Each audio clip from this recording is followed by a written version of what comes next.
Hi, this is Trey Passer, and welcome to my film series reviews, the final two films in the Alfred Hitchcock collection. This had, I believe, 14 films in it.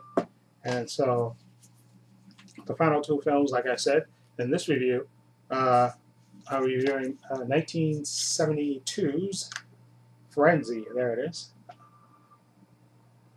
There it is. Right there. And this story, I didn't know about this movie actually until a few years ago when I think I saw it on cable, TMC or something, or AMC, and I saw it and really enjoyed it. So I got to watch it again. So the basic story is it takes place in London, where there's a serial killer. London's being terrorized by a serial. This is sex killer, serial killer. They call him the necktie murderer, I guess, because he basically kills women, he rapes them, and basically strangles them with his necktie. Okay, and in this story, you have a down on the luck guy. His character named Richard Blaney, and he's played by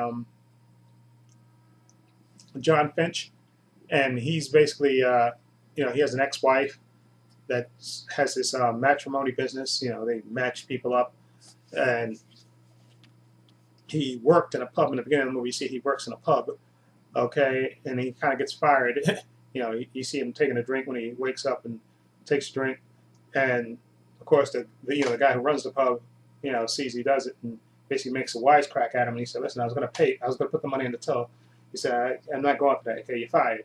Okay, and he said, "You know what?" And he gave him the money anyway, and said, basically bullocks to you, and he's going to leave. And now another girl that works in the restaurant with him, she's kind of a semi, I guess, on and off girlfriend. Of course, she takes his side and she tells him, they'll meet up later. Okay, and she'll give him his stuff. Okay, so basically he runs into his friend while walking. His friend Robert Rusk, who runs this fruit stand. And he basically tells him, "Listen, I got fired from my job and kind of down on my luck right now." He said, "Listen, I can give you some money if you want." And he said, "No, no, no, I'm okay." And he goes somewhere and he drinks. And meanwhile, like I said in the beginning of the movie, you actually see they fish a body out of water, and with, of course, with a necktie around her neck. Okay, and basically this movie is what happens is the character of Richard Blaney, he gets accused. I don't want to spoil exactly how they accuse him. That kind of reveal a plot point, I guess, in a way. But he basically gets accused because his ex-wife, who he happens to, still, he still has a kind of semi relationship. She's not as hard on him as he's on himself.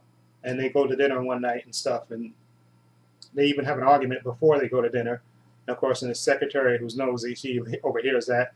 And then later, she gets murdered. So the secretary coming back from lunch sees him, leaving, walking out. And of course, after that, she goes up and she finds the body. So naturally, they accuse him of being the murderer. Okay, and basically, he's basically trying to prove, that he's not the murderer. Okay, and this movie is intense, and it has a bit of nudity in it. Not a bit. It has for the 70s, I guess it has a lot of nudity in it. You see breast and butt shots and all that stuff. But it is about a serial sex murderer, and the guy who plays, you know, uh, John Finch, who plays the title character, I guess he's he plays him as an angry guy. He's angry for most of the movie. He has moments where he's with his semi girlfriend that where he's decent, but for most of the movie he plays it angry. And like I said, you have a lot of suspense, but this is a spoiler. I mean, you know who the murderer is actually when watching the movie. They don't keep that like a secret, and it kind of ties into the plot, okay, without spoiling it, okay. But and it's a good movie. Like I said, you have the police, okay, going off on a tangent, of course, trying to, assuming that this guy's the murderer, and they go with that, and then you have to see what happens with, will this guy prove that he's not the killer, or will the real killer get away? It's good. It was Frenzy. Like I said, I remember seeing it years ago, and I enjoyed it. I didn't know it was Hitchcock at first, but I remember seeing it. I said, But you know what?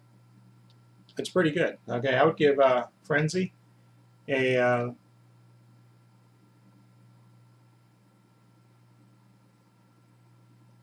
7.5. Yeah, 7.5 Frenzy.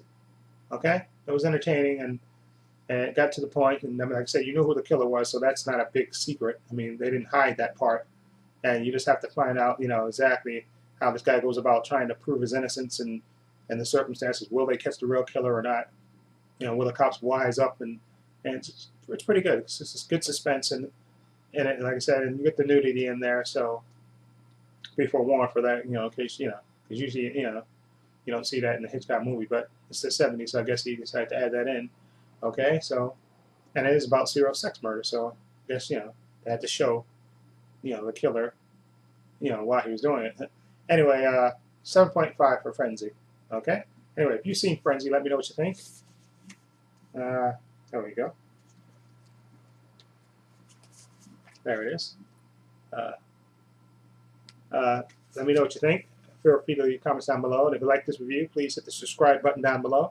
And this is Trey Pastor saying so long and take care. And stay tuned for my next review for the final film in this Alfred Hitchcock collection, which will be Family Plot. Okay? Okay, which came out in 1976. Okay, so this is Trey Pastor again saying so long and take care.